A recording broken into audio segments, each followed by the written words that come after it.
예, 귀한 찬양의 고백 나눠주신 김수지 자매님께 다시 한번 우리 감사와 영광의 박수를 해요. 감사와 축복의 박수를 전하겠습니다.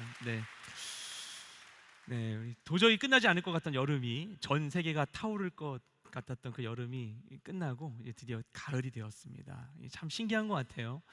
우리의 감각과 상관없이 시간은 어김없이 흘러서 새로운 시즌으로 우리를 인도합니다. 이번 9월을 맞아서 말씀 사색이라는 주제로 말씀을 나누려고 합니다. 우리 삶에 대한 하나님의 말씀들을 이제 함께 듣고 묵상하는 귀한 시간이 되기를 원합니다. 오늘은 우리 삶의 미래에 대한 이야기들을 나누려고 해요. 특별히 오늘 나눌 본문은 창세기 12장의 말씀인데요. 오늘 말씀은 위대한 첫 걸음에 대한 이야기를 담고 있습니다. 오늘 이 본문 말씀에서 하나님께서는 메소포타미아 하란에 살고 있었던 한 사람을 부르십니다. 그리고 그에게 새로운 여정을 제시하십니다. 그가 바로 아브라함입니다. 우리의 인생은 변화의 연속입니다. 삶은 지속적인 변화의 과정이죠. 그래서 우리의 오늘은 언제나 어제와 같을 수가 없습니다.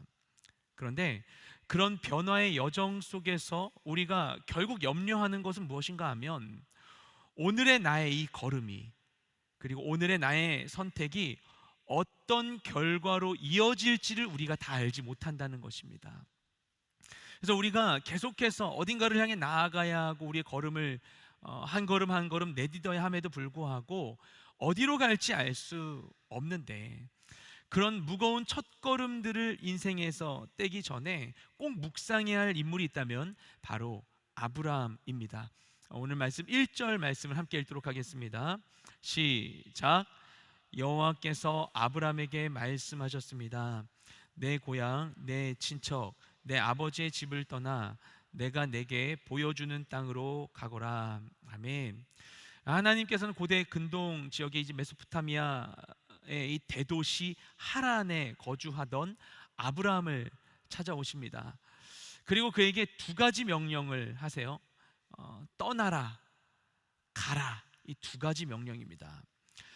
이 두 가지 명령 중에 첫 번째 명령, 떠나라라고 하는 명령은 세 가지 대상으로부터 떠나라고 하시는 거였어요. 무엇이냐면 그의 고향과 그의 친척과 아버지의 집, 그것으로부터 떠나라라고 명령하신 겁니다. 그의 고향이었던 이 메소포타미아 지역은 물이 많고 기름진 땅이었습니다. 그 메소포타미아라는 말 자체가 두 강 사이에 있는 지역이라는 거예요. 물이 많고 기름진 지역이었어요. 그리고 이 하란은 굉장히 오래된, 매우 역사가 깊은 대도시입니다. 그래서 많은 이들과 교역을 할 수 있는 도시였어요. 그래서 이곳이 목축업을 하고 있는 아브라함에게는 정말로 잘 맞는 거주지였겠죠. 그리고 그 당시에는 부족 사회였습니다. 그래서 이 이후에 생기게 되는 이 절대 왕정에 근거한 이 치안 시스템이나 행정 체계가 갖춰지기 전의 시대였어요. 그러다 보니까 친족이라고 하는 것은 거의 유일한 사회적 안전망과 같은 그런 시대였죠. 또 그가 속해 있었던 그의 아버지의 집은 거의 유일한 삶의 유산이었습니다. 그리고 그의 신분과 소유를 인정받을 수 있는 수단이기도 했어요. 그런데 하나님께서는 그 모든 것으로부터 떠나라고 말씀하십니다. 그렇게 해서 하나님께서는 그가 하나님 외에 의지할 수 있는 모든 것으로부터 그를 분리시키십니다. 그래, 떠나면 어떻게 되는가? 떠나면 일단 힘들어요. 불편해요. 불안해요. 그죠? 하지만 때로는 인생 가운데 이런 적절한 분리가 마치 가지치기 같은 효과를 가져오기도 합니다. 하나님은 하나님과 우리의 관계가 애매모호하게 되는 걸 원치 않으세요. 다른 모든 신과 구별된 확실하고 친밀한 인격적인 관계를 우리가 하나님 그분과 맺게 되기를 원하십니다. 애매모호한 신이 아닌 바로 그 하나님인 거예요.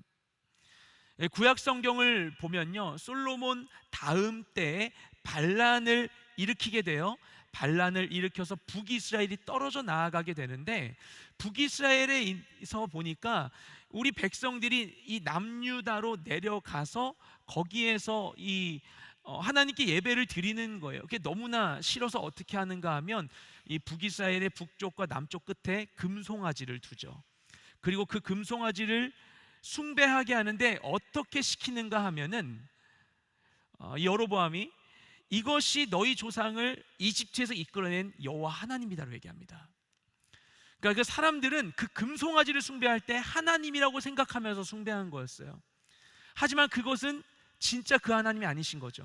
그러니까 하나님은 그냥 누군가에게나 하듯이 그냥 뻔한 거, 그냥 당연한 것, 일반적인 그런 것 아니라 바로 나를 향한 그 사랑을 나에게 주길 원한다 하시는 분이신 거예요. 다른 것과 혼란해하고 혼동스러워한 게 아니라 바로 그 하나님, 그 하나님과 우리의 친밀하고 인격적인 관계를 맺기를 원하시는 거죠. 그래서 아브라함에게도 떠나라 라고 말씀하신 거예요. 그리고 떠난 이후에는 무엇을 해야 되는 것인가? 이어서 하나님께서 아브라함에게 두 번째 명령을 내리시는데 그것은 가라 라고 하시는 거예요. 우리 1절 말씀을 다시 한번 읽겠습니다. 시작. 여호와께서 아브라함에게 말씀하셨습니다. 내 고향, 내 친척, 내 아버지의 집을 떠나 내가 내게 보여주는 땅으로 가거라. 아멘. 하나님께서 아브라함에게 그가 의지하던 모든 것을 떠나서 가라고 하십니다. 근데 여기서 그가 다른 것으로부터 떠나야만 했던, 분리되어야만 했던 이유가 드러나죠. 가야 하기 위해 떠나야 했던 거예요. 특히 떠나야 하는 첫 번째 대상, 아까도 말씀드렸다시피 첫 번째 대상은 고향이라고 나와 있는데, 이 고향이라고 번역되어 있는 단어의 히브리어 원어의 의미는 뭐냐면요, 네가 있는 땅입니다. 그러니까 결국은 무엇인가 하면 새로운 곳을 얻기 위해, 새로운 땅을 얻기 위해 지금 있는 땅을 버리라고 하나님 말씀하신 거죠. 그래서 이전의 것을 떠나 새로운 곳으로 가라. 어찌 보면 단순한 명령이에요. 내가 있는 위치를 옮기라는 거예요. 장소의 변화를 주라는 거예요. 근데 단지 장소가 바뀔 뿐이지만 이 내용을 들여다보면 사실상 삶의 모든 게 달라지게 되는 것입니다. 근데 아브라함이 그런 명령이 주어진 거예요. 너의 모든 것을 떠나서 가라. 그럼 어디로 가는 것인가? 방금 읽은 말씀 가운데 뭐라고 하냐면 내가 내게 보여줄 땅으로 가라 라고 이야기하십니다. 그러니까 보여준 땅이 아니라 보여줄 땅, 다르게 얘기하면 한 번도 본 적이 없는 땅으로 가라고 말씀하시는 거죠. 어딘지도 모르는데 가라고 하는 거예요. 그리고 그렇게 하면 내가 너에게 새로운 것을 주겠다라고 약속하십니다. 우리 2절 3절 말씀 함께 읽겠습니다. 시작. 내가 너를 큰 민족으로 만들고 내게 복을 주어 내 이름을 크게 할 것이니 내가 복의 근원이 될 것이다. 너를 축복하는 사람에게는 내가 복을 주고 너를 저주하는 사람에게는 내가 저주하리니 땅의 모든 족속이 너로 인해 복을 받을 것이다. 아멘. 그가 이 하나님의 두 가지 명령, 떠나라, 가라, 이것을 행하면 무엇을 주시는가? 방금 읽은 말씀을 보면 세 가지를 약속하시죠. 큰 민족과 복과 명성을 주겠다라고 약속하셨어요. 그리고 결국 그렇게 해서 아브라함을 복의 근원으로 삼겠다고 말씀하십니다. 아브라함 자체가 복이 된다라는 거예요. 그가 복의 기준이 된다라는 거예요. 그래서 그를 축복하는 사람은 복을 받고 그를 저주하는 사람은 저주를 받는다고 얘기합니다. 너무나도 놀라운 하나님의 약속입니다. 그런데 이것을 생각해 볼 때 일단 우리가 아브라함을 좀 알게 된다면 일단 시작부터 문제가 있어요. 무엇인가 하면 큰 민족을 이루게 해주겠다고 말씀하시잖아요. 근데 이 한 사람이 큰 민족을 이루려면 일단 시간이 필요해요. 대대로 계속해서 자녀를 낳아야 해요. 하지만 이때 아브라함은 아직 자식이 없었습니다. 그 나이도 벌써 75세였고요 그의 아내 사라는 65세였습니다. 그러니까 큰 민족은커녕 자녀 한 명 낳는 것도 기적과 같은 일이었어요. 이게 현실이에요. 분명한 현실이 있었습니다. 그런데 이런 현실 속에서 불가능해 보이는 미래를 위해 안정적인 이 현실의 모든 안정을 포기하라는 그런 도전이 아브라함에게 주어졌던 것입니다. 결코 쉽지 않은 일이죠. 근데 바로 그때 아브라함이 어떻게 하는가? 우리 4절 말씀을 함께 읽겠습니다. 시작. 그리하여 아브람은 여호와께서 말씀하신 대로 떠났습니다. 롯도 아브람과 함께 갔습니다. 아브람이 하란을 떠날 때 나이는 75세였습니다. 아멘. 아브람이 하나님의 말씀대로 떠납니다. 말씀드린 대로 아브라함은 떠나기 어려운 상황에 있었죠. 그는 이미 이 하란 지역의 큰 이 부족의 지도자로 잘 살고 있었습니다. 그런데 나이 75세 모든 것을 버려야만 했어요. 하나님께서 큰 민족을 약속하셨지만 그에겐 자녀 한 명도 없는 상태였습니다. 그런데 그럼에도 그가 떠납니다. 근데 어떻게 떠나는가? 본문의 표현을 보면 여호와께서 말씀하신 대로 떠납니다. 그래서 75세의 나이에 이미 많은 것을 이룬 아브라함이 지혜가 없었겠어요? 경험이 없었겠어요? 생각이 없겠습니까? 근데 그는 자신의 이 생각과 경험, 방법을 의존하지 않습니다. 여호와께서 말씀하신 대로 순종합니다. 자신의 생각과 이 계획보다 크신 하나님의 일을 기대하기 때문인 것이죠. 그분을 통해 이루어질 일을 기대하기 때문이죠. 그래서 아브라함이 여호와의 말씀대로 떠납니다. 많은 것을 포기하고 떠났는데, 근데 도착한 곳은 우리가 기대한 것과는 좀 달랐어요. 우리 5절 6절 말씀을 함께 읽겠습니다. 시작. 그는 아내 사레와 조카 롯과 그들이 모은 모든 재산과 하란에서 그들이 얻은 사람들을 데리고 가나안 땅을 향해 떠나 가나안 땅에 이르렀습니다. 아브라함이 그 땅을 지나 세겜 땅 모래의 큰 나무 앞에 이르렀는데 당시 그 땅에는 가나안 사람들이 살고 있었습니다. 아멘. 아브라함은 하나님의 부르심을 받기 전에 이미 큰 규모의 유목민 집단의 지도자였어요. 근데 그 아브라함이 이 모두와 함께 떠난다는 것 결코 쉽고 가벼운 결정이 아니었습니다. 그런데도 불구하고 아브라함이 믿음으로 순종을 합니다. 그래서 가족과 많은 가축과 일꾼들을 다 인솔해서 큰 강인 유프라테스의 상류를 건너고 수리아 다메섹 지역을 지나서 이 헤르몬 산의 남쪽을 도는 약 700km의 행군을 감행하게 됩니다. 혼자가 아니었어요. 큰 무리와 함께 이동합니다. 그렇게 어려운 결정을 해서 길고 힘든 여정을 거쳐서 드디어 하나님이 말씀하셨던, 귀로만 들었었던 가나안 땅의 세겜 지역에 도착하게 되었어요. 그런데 도착해 보니까 어땠는가? 도착해 보니 이미 그곳에 그 땅의 주인이 있었던 것입니다.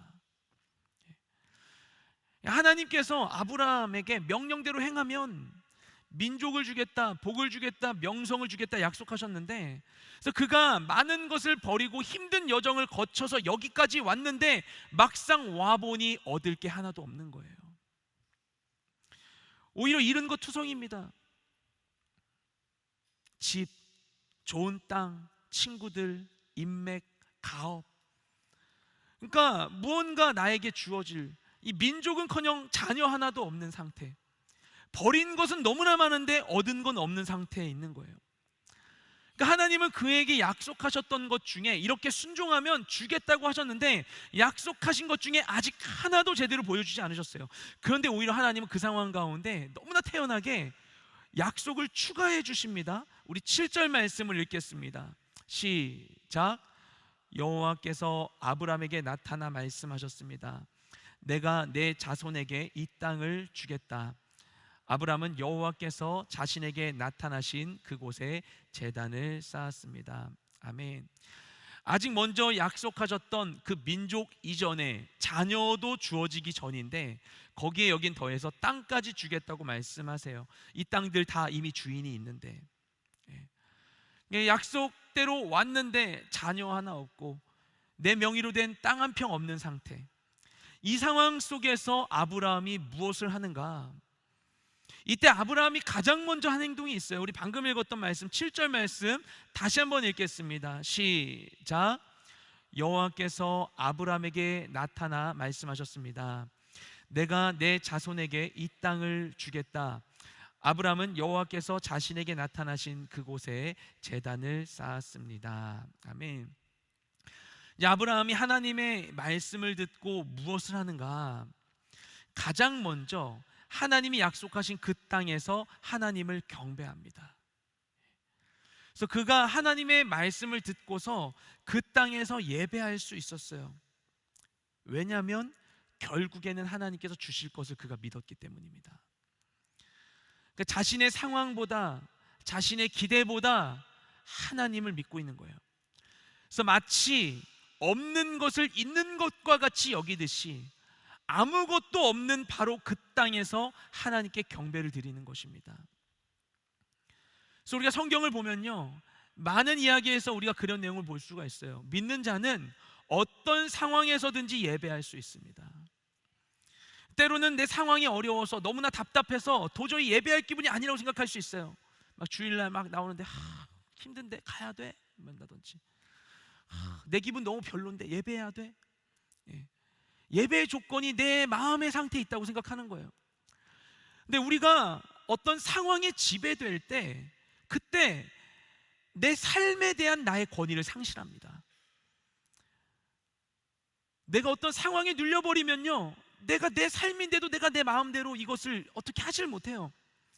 하지만 하나님을 믿는다면 어떤 상황에든지 우리 하나님의 얼굴을 구하며 그분의 능력을 믿고 예배할 수 있게 되는 거예요. 그러니까 하나님이 위대하시다는 것, 전지전능하시다는 것, 그게 우리에게 무엇을 주냐면 상황에 변치 않고 예배할 수 있는 조건이 갖춰지게 되는 것입니다. 상황은 어떻게 돼도 하나님은 그분이시기 때문에 예배할 수 있는 거예요.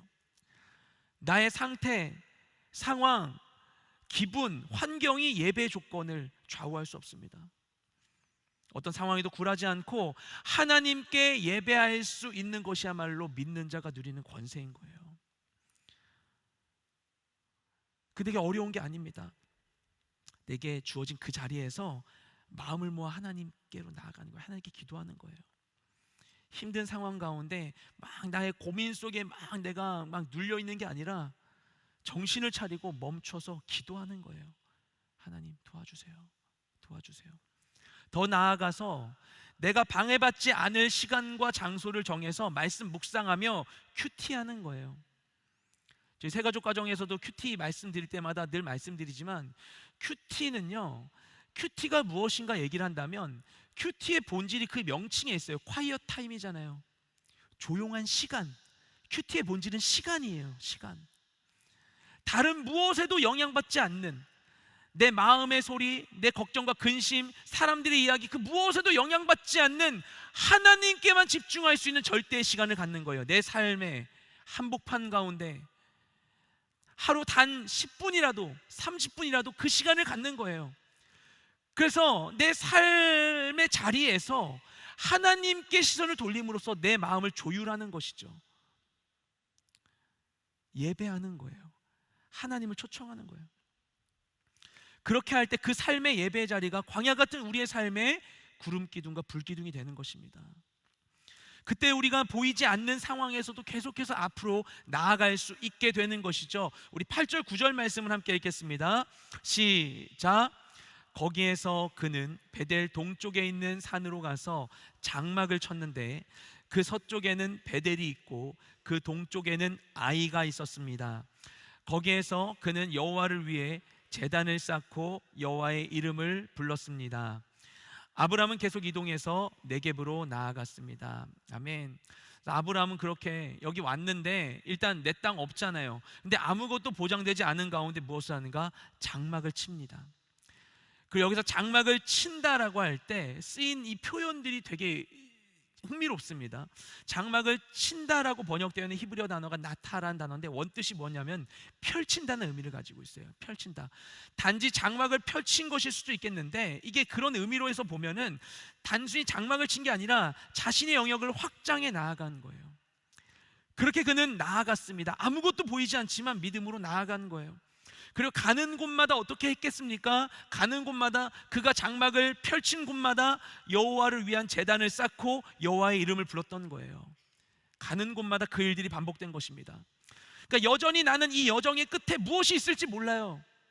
계속해서 새로운 길로 나아가고 있지만 자신이 가는 모든 땅에서 무엇이 있을지 알지 못하는데 그곳에서 그 땅의 신, 가나안의 신, 다른 민족의 신을 찾지 않고 그곳에 있는 다른 사람들의 지혜를 따르지 않고 그 모든 신과 구별된 유일한 분 여호와 하나님의 이름을 불렀다는 것입니다. 그가 계속해서 제단을 쌓은 거예요.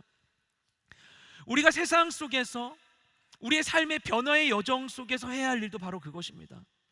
내가 그곳에서 나의 제단을 쌓고 다른 것 의지하지 않고 오직 그분의 이름을 부르는 것입니다. 그래서 아브라함이 계속 그렇게 해서 새로운 길로 나아갑니다. 여기서 나아갔다고 번역되어 있는 이 표현에는 히브리어로 나사라는 단어가 사용됐어요. 이게 어떤 의미냐면 나아갔다라고 표현되고 있지만 의역됐지만 원래 이 단어의 원뜻은 말뚝을 뽑다입니다. 말뚝을 뽑아서 갔다는 거겠죠. 그러니까 그대로의 의미를 보면은 계속해서 아브라함은 처음 하나님의 명령을 들었을 때처럼 익숙한 자리로부터 과감히 말뚝을 뽑고 새로운 곳으로 나아간 것입니다. 그리고 그렇게 할 때 어떤 일이 일어나게 되는가? 이런 아브라함의 여정, 자기 이 고향 친척 다 버리고 떠나왔는데 얻은 것 하나 없이 맨날 텐트 치면서 돌아다녀야만 하는 이 여정, 이것이 인간의 눈으로 보기에는 그저 정처 없이 떠도는 방황으로밖에 보이지 않을 수도 있지만 그가 이렇게 해서 가는 곳마다 장막을 펼치고 제단을 쌓다 보니까 그가 가는 모든 곳이 거룩하게 변화됩니다. 그것이 하나님께서 그에게 예비한 일이었어요.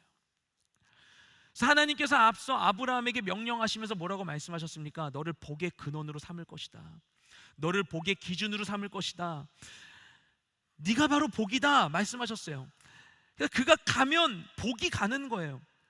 근데 이런 이해를 바탕으로 볼 때 아브라함을 사용하셨던 하나님의 뜻이 무엇인지 우리가 보다 더 선명히 알 수 있게 됩니다. 그러니까 하나님께서는 단순히 아브라함 한 사람을 축복하신 게 아니었던 거예요. 아브라함을 축복하신 게 아니라 하나님의 사람 이 아브라함을 통해 그 땅을 축복하신 것입니다. 하나님의 사람이 그곳 가운데에서 가는 곳마다 예배함을 통하여서 그 땅이 변화되게 하신 거예요.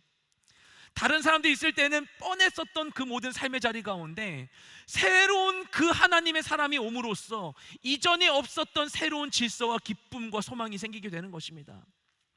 아브라함이 복이 된다는 거 그냥 아브라함 혼자 잘 먹고 잘 산다는 게 아니라 그가 하나님께 순종하여 감으로써 그를 통해 그 땅이 세상이 복을 받게 된다는 이야기인 것입니다. 그리고 그 약속대로 정말 아브라함이 그 복의 여정을 하나님과 함께 이루어가게 되는 것이죠. 우리의 삶 가운데 주어지는 우리의 알 수 없는 여정도 이처럼 나는 모를지라도 이렇게 하면 무엇이 있을지 알지 못할지라도 하나님께 순종하여 나아갈 때 이와 같은 복의 여정을 이루게 되는 것입니다. 나의 변화를 위한 여정이 세상을 변화시키는 촉매 역할을 하게 되는 것입니다. 어떤 상황이라도 불필요한 것으로부터 분리되어 하나님의 말씀에 순종하고 하나님만을 예배할 때 사실 내가 뭐 엄청난 계획이 있어서도 아니고 그저 너무 연약해서 하나님밖에 의지할 수 없어서 예배한 기도한 것일지라도 바로 그 자리 가운데에서 내가 하나님을 찾고 얼굴을 구하고 예배할 때 세상이 그런 우리의 삶을 보고 사망과 혼란의 상황에서 빛 대신 주님께로 나아오는 놀라운 역사가 이루어지게 되는 것입니다. 그렇게 나아갈 때 여러분이 가시면 복이 가는 겁니다. 여러분이 오면 복이 오는 겁니다. 여러분으로 인하여서 무엇을 바라보고 무엇을 기대하며 가느냐에 따라서 우리의 걸음은 전혀 다른 길이 되는 것입니다. 그리고 그것이 우리가 하나님께 부르심 받은 이유입니다. 아직 우리가 가지 못한 모든 길 위에서 믿음으로 담대히 발걸음을 내딛는 우리 모두가 되시기를 주님의 이름으로 축복드립니다. 여러분 말씀 가운데 여러분의 마음에 감동이 있다면 이 시간 같이 하나님께 기도했으면 좋겠습니다. 혹시 오늘 처음 오셨거나 기도를 한 번도 해보지 않았다 하시는 분 계시더라도 이 시간 하나님께 우리가 마음으로 기도했으면 좋겠어요. 하나님 들으십니다. 우리의 기도를 듣기를 원하십니다. 하나님은요, 상한 갈대를 꺾지 않으시고 꺼져가는 등불을 끄지 않으신대요. 하나님, 내가 하나님 당신께 드릴 만한 게 있을까요? 나 너무 부족한데. 그런데 하나님 뭐라고 말씀하시냐면은, 하나님이 원하시는 제사는 상한 심령이래요. 상하고 통회하는 마음을 하나님이 멸시하지 않으신대요. 그분은 우리의 아픔에 관심이 있으시고 나의 약함에 관심이 있으시고 바로 그것을 듣기를 원하십니다. 왜냐하면 하나님은 정말 우리에게 오셔서 그분이 하나님 되고 싶으시기 때문이에요. 이것 봐, 내가 너의 하나님이야. 이것 봐, 나밖에 없지? 그런 하나님이십니다. 그 하나님 믿음으로 이 시간 기도하며 나아가기 원합니다. 하나님, 내가 당신과 함께 기쁨의 여정을 완성할 수 있기를 원합니다.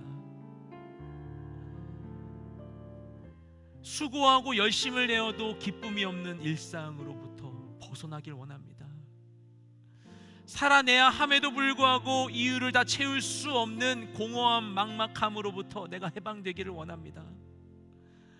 나를 아시는 주님, 난 여전히 어디를 향해 가는지 알지 못하며 때로는 내일을 바라볼 때 막막하고 두렵기까지 하지만 모든 것을 아시는 주님, 나와 함께 하심을 믿사오니 주님, 나의 이 연약한 발걸음을 주님 안에 의미 있는 여정이 되게 하여 주시옵소서. 나와 동행하여 주시옵소서. 나와 함께 하여 주시옵소서. 주님, 나의 모든 여정을 바르게 인도하여 달라고, 나에게 말씀하여 달라고, 내게 주어진 모든 길을 나아갈 때 두려워하지 아니하며 소망과 기쁨으로 믿음으로 담대히 나아갈 수 있게 나와 함께 해달라고 우리 합심할 주님께 간절한 우리의 마음을 담아 기도하며 나아가기 원합니다. 기도하시겠습니다. 주님 감사합니다. 이 자리 가운데 우리와 주님 함께하여 주시옵소서. 주님, 우리가 살아도 같은 시간을 때로 반복하는 것 같아도 여전히 내 삶이 낯설고 내 일이 막막하고 무엇이 있을지 알지 못한 채 아버지, 이 공허함 속에 하루하루 살아갈 때가 너무나 많이 있습니다. 주님, 나를 이 땅 가운데 세워주신 주님, 나를 부르신 주님, 나와 함께 하시는 주님, 내가 나아갈 모든 땅 가운데 이미 거하고 계시는 주님, 내 모든 여정과 내 모든 삶과 내 모든 수고를 완성시키실 분, 그 모든 것을 의미 있게 하실 분 오직 주님 당신이실 줄 믿습니다. 주님, 나를 불러주시옵소서. 주님, 나를 불러주시옵소서. 주님, 나를 불러주신다면 주님, 내가 붙들던 그 모든 것으로부터 떠나, 모든 우상으로부터 떠나, 내가 의지하던 모든 것으로부터 떠나 주님 당신과 함께 나아가겠습니다. 주님, 나와 동행하여 주시옵소서. 주님, 나와 함께하여 주시옵소서. 세우신 그 모든 자리 가운데 절망하고 좌절하지 아니하며 주님의 예배함으로 내 삶을 채워나가기 원하오니 주님, 나와 함께 하시고 주님 안에 의미 있는 내 삶을 완성해 나아가는 내가 되게 하여 주시옵소서. 주님 감사드립니다. 이 자리 가운데 나와 함께 하심을 감사드립니다. 나조차도 알지 못하고 때론 나조차도 아무런 기대를 갖고 있지 않은 내 삶에 대하여서 주님은 크고 놀라운 계획을 품고 계시는 줄 믿습니다. 주님, 우리에게 임하사 말씀하여 주시옵소서. 내 삶이 당신께 어떤 의미가 있는지 우리로 알게 하여 주시옵소서. 내 삶이 나의 생각과 계획으로는 이룰 수 없는 신선한 하늘의 기쁨으로 채워지게 하여 주시오며 그로 인한 이 기쁨의 감사의 고백으로 인해 주님께 영광 올려드리고 많은 이들에게 살아계신 하나님 당신을 전하는 우리의 모든 인생 되게 하여 주시옵소서. 우리 가운데 함께 하실 주님을 찬양하며 우리 모든 기도를 살아계신 예수님의 이름으로 기도드렸습니다. 아멘.